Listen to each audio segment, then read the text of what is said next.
우리 예수님은 탁월한 교사이셨습니다. 선생이셨습니다. 그분이 가르치시는 것은 권세 있는 자와 같았습니다. 서기관들과 같지 아니했습니다.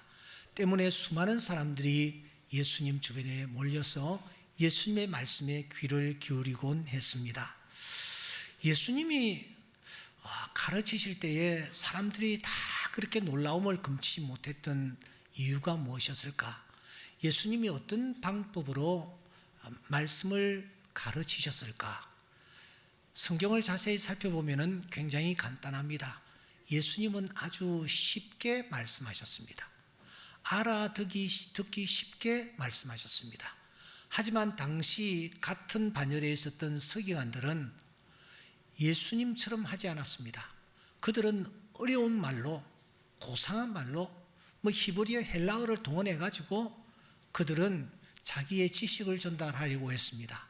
그러니까 사람들이 다 어려워한 것입니다. 저도 이 자리에서 말씀을 전하면서 가능한 한 말씀을 쉽게 전해야 되겠다, 그런 생각을 합니다. 사실 예배에 참석한 분들이 정말 다양하지 않습니까? 연세가 천차만별입니다. 학력도 천차만별입니다. 믿음의 정도도 천차만별입니다. 여러 가지 면으로 격차들이 많습니다. 이런 분들을 여러분 동일한 선상에 놓고 말씀을 전하는 것이 결코 쉽지 않아서 가능한 한 말씀을 좀 쉽게 전해야지라고 생각하며 이 자리에 설 때가 참 많습니다. 특별히 오늘은 하나님의 말씀을 함께 나누면서 우리 모두가 하나님의 말씀, 그 말씀을 잘 알아들었으면 참 좋겠어요. 그래서 저는 오늘 예배 드리면서 찬송가를 205장으로 선택했습니다. 2절에 보시면은 이런 가사가 있지 않습니까? 잘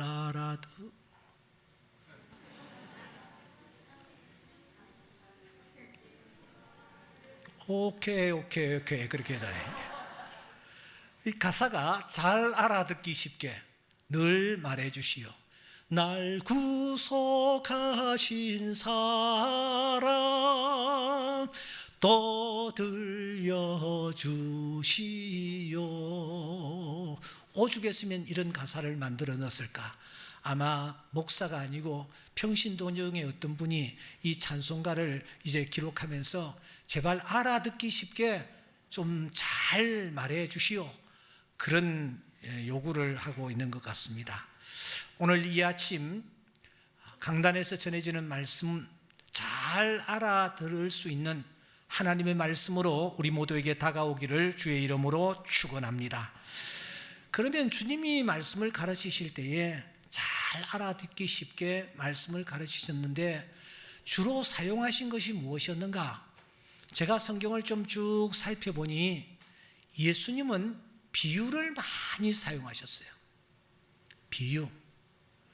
곁에 가까이에 있는 여러 대상들을 이제 사용하시면서 말씀을 전하셨어요. 예를 든다면 베세다 들녘에서 말씀을 전하시면서 예수님께서 야, 너희들 저 공중에 나는 새를 보라.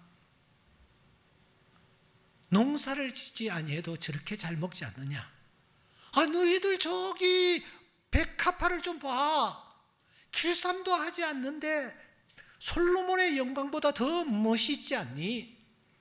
이렇게 주님께서 주변에 있는 지형지물이라든지 여러 환경들을 예수님께서 이용하시면서 말씀을 전하시니까 참석한 회중들이 다 고개를 끄덕끄덕하며 그렇지. 니고데모가 밤중에 주님께 찾아와 예수님, 어떻게 하면 영생을 얻겠습니까? 주님께서 이 니고데모에게 한 얘기를 해 들려주지 않습니까? 들어봐라. 한 사람이 내려가다가 강도를 만났단다 하시면서 마지막 이웃이 누구겠느냐 하고 스스로 답을 찾도록 주님께서 이끄시는 것을 우리가 발견하며 예수님이야말로 참으로 탁월한 교사요 선생이셨구나 하는 것을 우리가 느끼는 것입니다. 그래서 복음서 중에 제일 먼저 기록된 마가복음, 마가는 예수님을 놓고 이렇게 말하고 있습니다. 예수께서 이러한 많은 비유로 그들이 알아들을 수 있는 대로 말씀을 가르치셨다. 마태는 또 이렇게 얘기합니다. 예수님께서 이 모든 것을 무리에게 비유로 말씀하시고 비유가 아니면 아무것도 말씀하지 아니하시더라. 예수님께서 주로 사용하신 방법이 비유라는 것을 우리가 확인할 수가 있습니다. 이 예수님의 뒤를 이어 12제자가 복음을 전했습니다. 그 중에서 특별히 바울 사도의 역할을 우리는 결코 간과할 수가 없습니다. 바울은 복음을 전하기 위해서 여러분 4번이나 선교 여행을 떠났습니다. 여행이 아니었습니다. 얼마나 어려운 하루하루였습니까? 그는 여러 번 여행하면서 강의 위험, 강도의 위험, 동족의 위험, 이방인의 위험, 시내의 위험, 광야의 위험, 바다의 위험, 거짓 형제 중의 위험을 그가 당했습니다. 뿐만 아니라 수고하고 애쓰며 여러 번 자지 못하고 줄이며 목마르고 여러 번 굶고 춥고 헐벗는 이런 경험을 하며 그가 복음을 전하여 하나님의 나라가 확장되는 일에 기여를 했습니다. 뿐만 아니라 이 바울 사도는 신약 성경의 거의 절반을 혼자서 기록할 정도로 그가 중요한 역할을 감당했던 것을 우리가 발견합니다. 그래서 일각에서는 예수냐 바울이냐 기독교의 오늘이 있기까지 그 역할을 예수가 감당했느냐 바울이 감당했느냐라고 말할 정도로 논쟁이 되었습니다. 하지만 정작 당사자였던 바울은 무엇이라고 말하고 있습니까? 내가 그리스도를 본받는 자 된 것 같이 너희는 나를 본받는 자 되라. 바울 사도는 으쓱하지 않았습니다. 내가 예수님과 같은 반열이다 그렇게 생각하지 않았습니다. 내가 예수를 본받는 자 된 것 같이 너희들도 나를 본받는 자 되라. 표 대신 예수 그리스도를 바라보고 내가 달려가노라. 그는 그렇게 고백하는 것입니다. 여러분, 이 바울이 예수님의 어떤 부분을 그러면 본받으려고 했을까요? 바울 역시 가르치는 위치에 있었습니다. 때문에 예수님께서 어떻게 가르치셨는지를 면밀히 살폈을 것입니다. 그때 그가 발견한 것이 무엇입니까? 예수님께서 쉽게 말씀을 가르치기 위해서 비유라든지 혹은 예화를 많이 사용하시는 것을 확인했을 것입니다. 아하, 주님이 심오한 주제를 말씀하실 때 그 진리를 쉽게 가르치시기 위하여 우리 주님께서 이렇게 비유나 예화를 많이 사용하셨구나. 그래서 바울도 어려운 주제를 놓고 중요한 어떤 테마를 그가 다룰 때에 주변에서 일어나는 여러 일들을 예로 드는 것을 우리가 많이 볼 수가 있습니다. 로마서 3장 5절에 보시면 내가 사람의 말하는 대로 말한다. 그러니까 주변에서 사람들이 말하는 것을 내가 그대로 인용하겠다 그 말입니다. 6장 19절에 보시면 사람의 예대로 말한다. 사람들이 예를 들어서 말하는 것을 나도 말한다, 인용한다. 고린도전서 9장 8절에 보시면 내가 사람의 예대로 이것을 말한다. 이렇게 그가 말할 때가 많이 있음을 발견합니다. 지금 갈라디아 교회 내에 첨예한 논쟁이 하나 벌어지고 있었습니다. 그것은 사람이 어떻게 구원을 얻느냐 하는 이 문제였습니다. 믿음으로 구원을 얻는가? 믿음만 가지고서는 미흡하다. 우리가 할례를 받아야 한다. 왜냐하면 율법에 할례를 받아야 된다라고 말씀하고 있지 않느냐? 할례를 받을 때 진정한 아브라함의 자손이 될 수가 있다. 그러므로 믿음만 가지고 예수 그리스도께서 나를 위하여 십자가에 못 박혀 돌아가셨다라는 사실을 믿는 믿음만 가지고서는 구원을 받을 수가 없다. 구원에 이르지 못한다. 할례를 받아야 한다 하는 주장이 강하게 대두가 된 것입니다. 이 문제를 놓고 그래서 갈라디아 교회가 무척이나 어수선했습니다. 바로 그때 바울이 이 문제를 정면으로 다루기 시작합니다. 정면으로 다루면서 그가 어떤 방법을 사용합니까? 여러분 15절을 한번 보시기 바랍니다. 내가 사람의 예대로 말하노니, 이렇게 시작합니다. 어떻게 구원이 이루어지는가?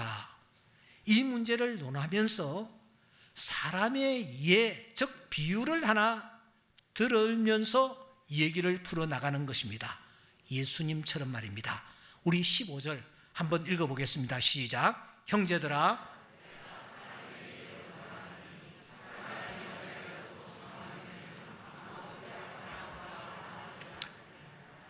눈을 띄지 마시고 사람의 언약이라는 부분에 언더라인을 한번 하시기 바랍니다. 이 사람의 언약이라는 이 말은 바로 유언장을 말하는 것입니다. 그가 유언장을 예로 들고 있습니다. 고대 로마나 아테네는 전쟁이 매우 빈번했습니다. 전쟁이 터지면은 평민이든지 귀족이든지 부자이든지 가난한 사람이든지 모두 다 전쟁에 투입되었습니다. 때문에 여러분, 그 당시에 평균 수명이 27살에 불과했습니다. 통계를 보니까 2020년 기준으로 우리나라의 평균 수명이 남자는 78.9세, 여자는 85.5세였습니다. 그러니까 한 80세쯤, 85세쯤, 지금 2년이 지났으니까 평균 수명이 좀 더 늘어났을 것입니다. 이렇게 평균 수명이 높습니다. 그런데 그 당시 로마나 아테네 사람들은 3분의 1도 채 미치지를 못하는 것입니다. 27살이니까 말입니다. 그만큼 예기치 못한 일로 세상을 떠나는 사람들이 부지기수였습니다. 그래서 유언장을 써두는 것이 보편화되어 있었습니다. 만일 유언장이 없으면 자기가 땀 흘려 모은 재산이 직계 가족이 아닌 다른 사람에게 넘어갈 수도 있었기 때문입니다. 때문에 사람들은 평소에 유언장을 미리 작성하여 두었습니다. 복수의 증인들을 세워서 공정을 했습니다. 그리고 이 유언장을 잘 안전하게 보관시켜 두는 것을 중요하게 생각했고, 그러한 일이 보편화되어 있었습니다. 그 유언장이 만일 정식 절차를 밟아서 작성되었다면 그 유언장을 그 누구도 임의로 고치거나 변개할 수 없었습니다. 설령 유언장을 쓴 당사자일지라도 그 유언장을 폐하거나 더할 수가 없었습니다. 15절을 주목하십시오. 정한 후에는 아무도 그 누구도 폐하거나 더하거나 하지 못하느니라. 그러니까 유언장을 쓴 당사자도 그 유언장을 임의로 변개할 수가 없었다라는 것입니다. 지금은 어떠합니까? 아마 그 정신은 변함이 없다라고 봅니다. 유언장이 없으면 배우자에게는 n분의 2, 자녀들에게는 n분의 1 이렇게 분배가 됩니다. 하지만 유언장이 있을 경우에는 얘기가 완전히 달라집니다. 한 어머니가 세상을 떠났습니다. 알고 보니 어머니가 세상을 떠나기 전에 유언장을 작성해 둔 것입니다. 그래서 유족들이 모여서 어머니의 유언장을 똑같이 열어보았습니다. 내용은 이러했습니다. 모든 재화를 기독교 대학에 기부한다. 자녀들은 충격에 빠졌습니다. 아니, 어머니가 재산을 한 푼도 자식들에게 물려주지 않고 기독교 대학에 전부 기부한다? 분명히 그 대학이 어머니를 꼬였다고 단정을 했습니다. 그래서 이 자녀들이 법정 분쟁에 들어간 것입니다.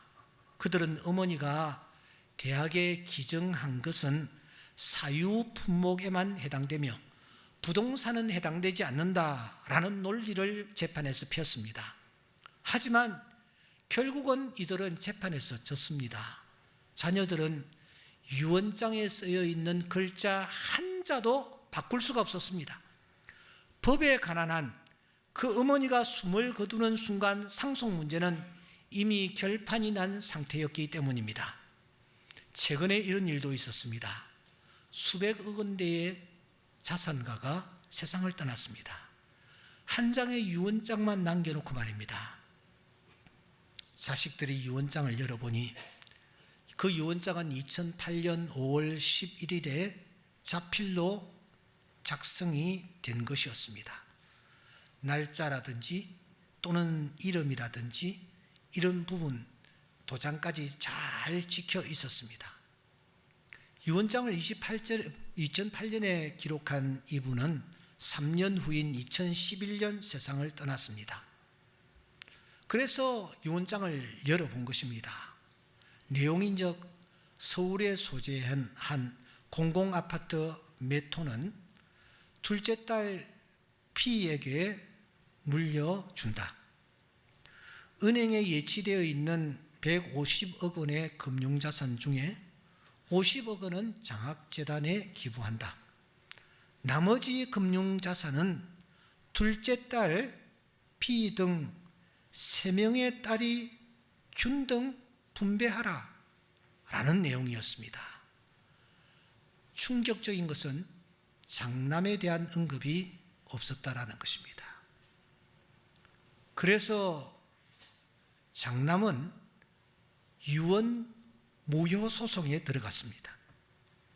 하지만 1심 재판부에서는 유언장이 유효하다라고 판결을 했습니다. 다시 아들은 고법에다가 항소를 했습니다.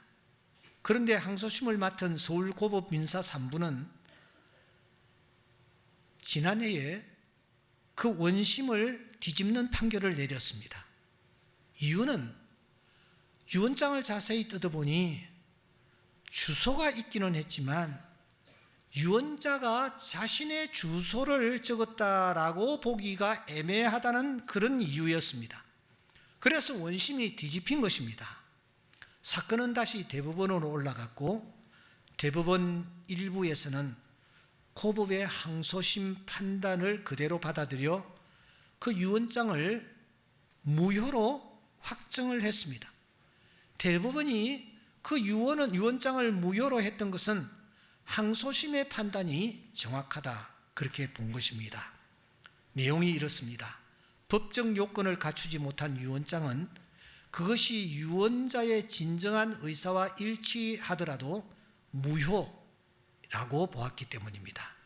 쉽게 말씀드려서 유언자가 자기의 유언을 이렇게 썼는데 마지막 부분에 주소를 정확하게 기재하지 아니했다라는 것이었습니다.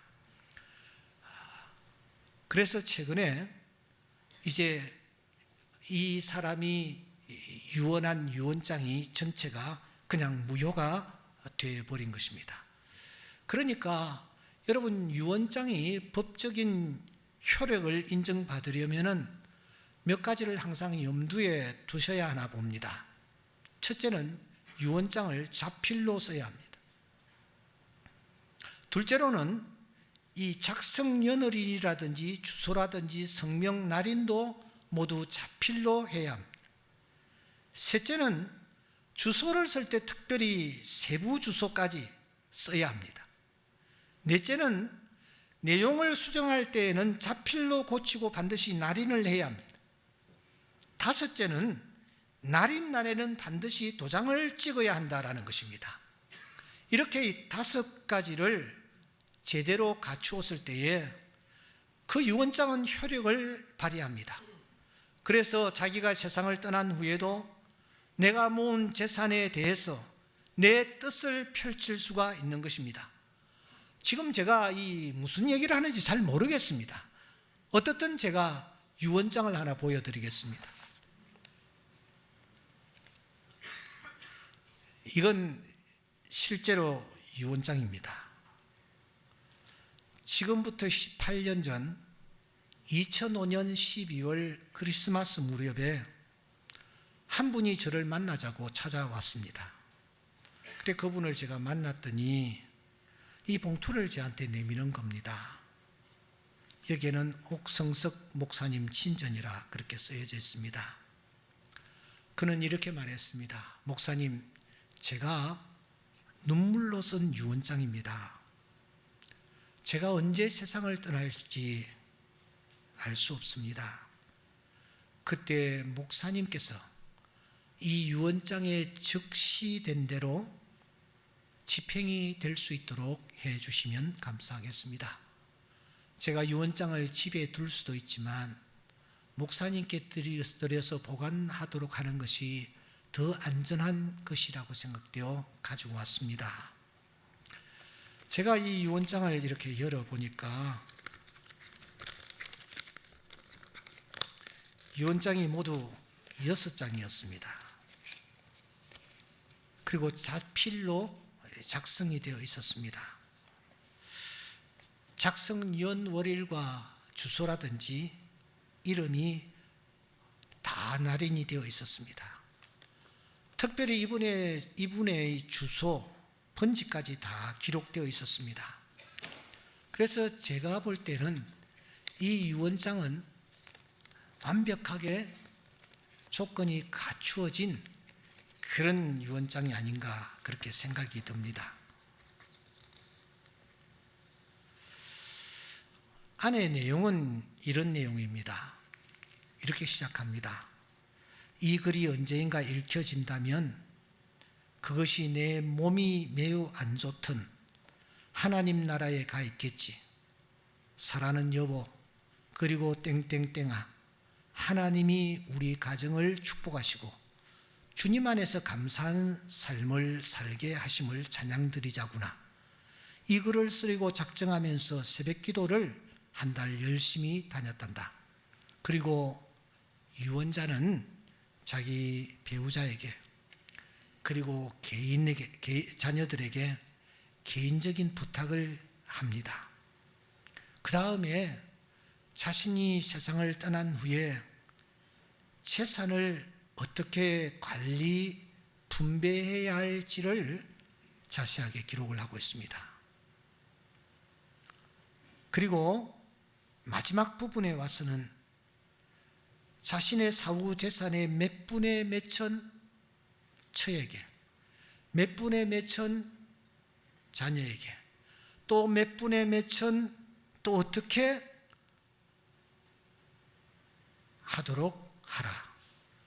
하나님 앞에서 두려움에 떨며 서원을 합니다.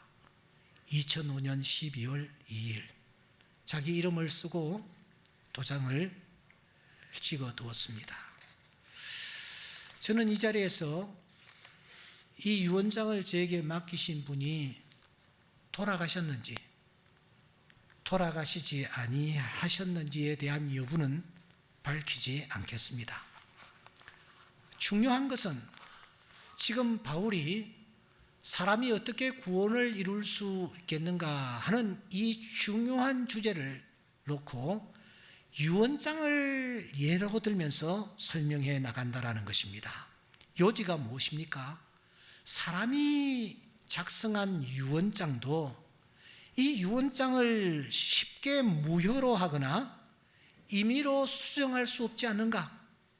하물며 하나님이 쓰신 언약, 두말할 필요가 있겠는가?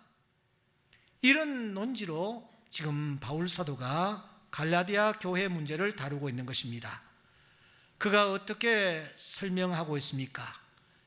이 약속들은 아브라함과 그 자손에게 말씀하신 것인데 여럿을 가리켜 그 자손들이라 하지 아니하시고 오직 한 사람을 가리켜 내 자손이라 하셨으니 곧 그리스도라. 내가 이것을 말하노니 하나님께서 미리 정하신 언약을 430년 후에 생긴 율법이 폐기하지 못하고 그 약속을 헛되게 하지 못하리라. 잠깐 여러분 이 화면을 한번 보시기 바랍니다. 무슨 얘기냐면 앞부분 여기에 아브라함과의 약속을 언약이라고 표현하고 있습니다. 17절. 그리고 하나님께서 시내산에서 모세와 약속하시며 모세에게 주신 그 내용들은 율법이라고 표현하고 있습니다. 아브라함과 하신 내용은 언약, 시내산에서 모세에게 말씀하신 내용은 율법이라고 표현하는 것을 우리가 놓칠 수가 없습니다. 또 하나, 하나님께서 아브라함과의 언약을 율법을 뛰어넘어 새 언약이신 예수 그리스도에게 바로 연결시키는 것을 우리가 확인할 수 있습니다. 도표를 한번 보십시다. 하나님께서 언약을 아브라함과 세우십니다.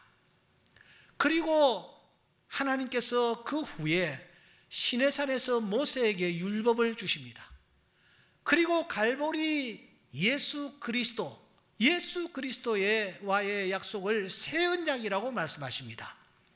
그런데 바울 사도는 오늘 본문에서 중간에 있는 율법을 폐기해버립니다.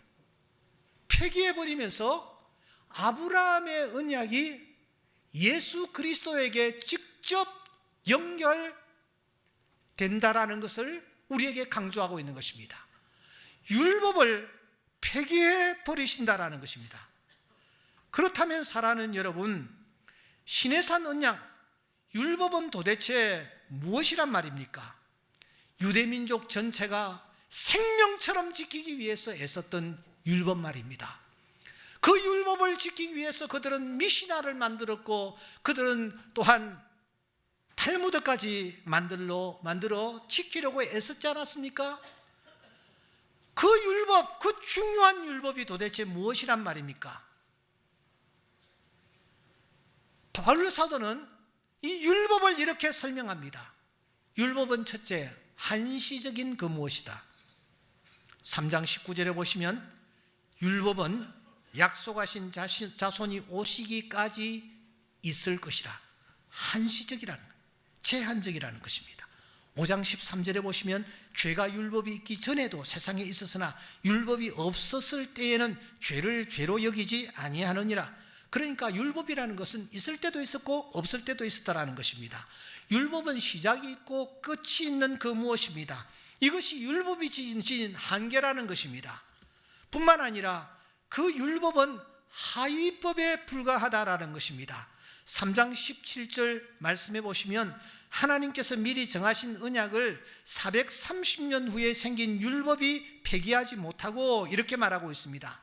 시내산 율법은 430년 후에 생긴 율법입니다. 뒤에 생긴 율법은 앞에 받은 아브라함과의 언약을 폐기하지 못한다라는 것입니다. 아브라함과의 언약은 언약이라고 말씀하시고 시내산의 말씀은 율법이라고 말씀하십니다. 아브라함과의 언약은 헌법과 같으며 시내산의 율법은 하위 법률과 같다라는 것입니다. 그렇다면 하나님께서 왜 율법을 주셨을까? 간단합니다. 3장 19절 말씀, 율법은 무엇이냐? 범법함으로 더하여진 것이라. 그러니까 죄를 범함으로 하나님께서 율법을 주셨다라는 것입니다. 율법으로 말미암지 않고는 내가 죄를 알지 못하였으니 곧 율법이 탐내지 말라 하지 아니하였더라면 내가 탐심을 알지 못하였으리라. 율법으로는 죄를 깨달음이니라. 하나님께서 율법을 주신 목적은 오직 하나, 무엇이 죄이고 무엇이 죄가 아닌지를 분별하도록 하기 위해 하나님께서 우리에게 율법을 주신 것입니다. 우리의 구원을 위하여 하나님께서 율법을 주신 것이 아니라 우리가 이 땅의 삶을 영위하면서 이게 죄가 되는지 이게 죄가 되지 않는지를 분별할 수 있도록 하나님께서 율법을 허락해 주신 것입니다. 그러므로 이 율법은 시한부적입니다. 언제까지 존재하는가? 갈라디아서 3장 19절에 보시면 약속하신 자손이 오시기까지 있을 것이라. 율법은 언제까지 오느냐? 약속하신 자손, 그분이 누구십니까? 아브라함의 씨, 그분이 누구십니까? 예수 그리스도, 그분이십니다. 그 예수님이 오시기까지 이 율법은 활동을 하는 것입니다. 유대인들은 아직까지 아브라함의 자손이 오시지 않았다라 생각하고 아브라함의 자손을 기다리고 있습니다. 하지만 우리는 어떠합니까?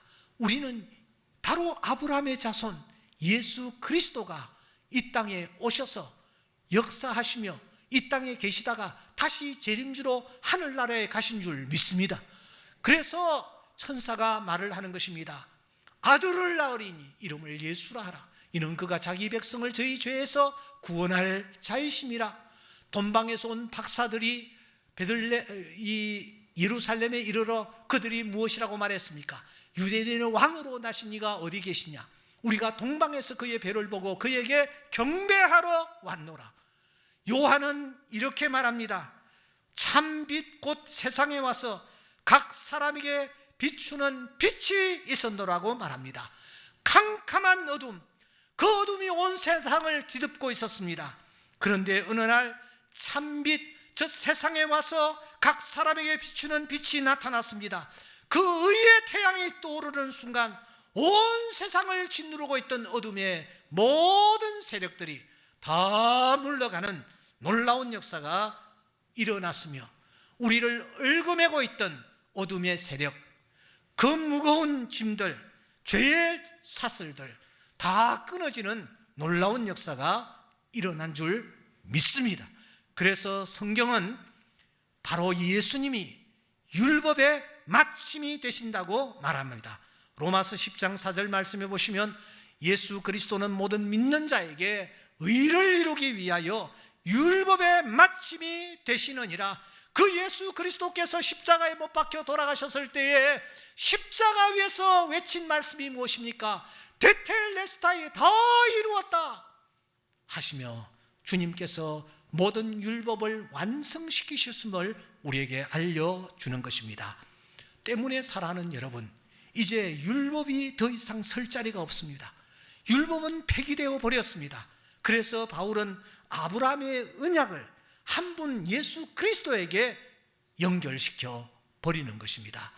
그러면 이 아브라함의 언약은 어떻게 주어졌습니까? 우리가 그 현장을 다시 한번 확인해 보아야 합니다. 창세기 15장에 보시면 하나님께서 아브라함과 언약을 맺으시는 현장을 우리가 발견할 수 있습니다. 그날 아브라함은 깊은 잠에 빠졌습니다. 한 일이라고는 아무것도 없습니다. 그런데 눈앞에 희한한 광경이 벌어졌죠. 타는 횃불이 쪼갠 고기 사이로 지나가는 것이 아닙니까? 타는 횃불이 완전히 반으로 쪼개어진 그 고기 사이로 지나가는 것입니다. 갈보리 십자가 예수 그리스도, 우리를 위하여 자기 몸을 다 버리신 예수 그리스도의 모형이 여기에 등장하는 것입니다. 하나님은 그때 친히 언약을 이행하고 계셨습니다. 홀로 언약을 이행하고 계셨습니다. 내가 너와 한 약속을 저버리면 내가 이 쪼갠 고기처럼 되리라.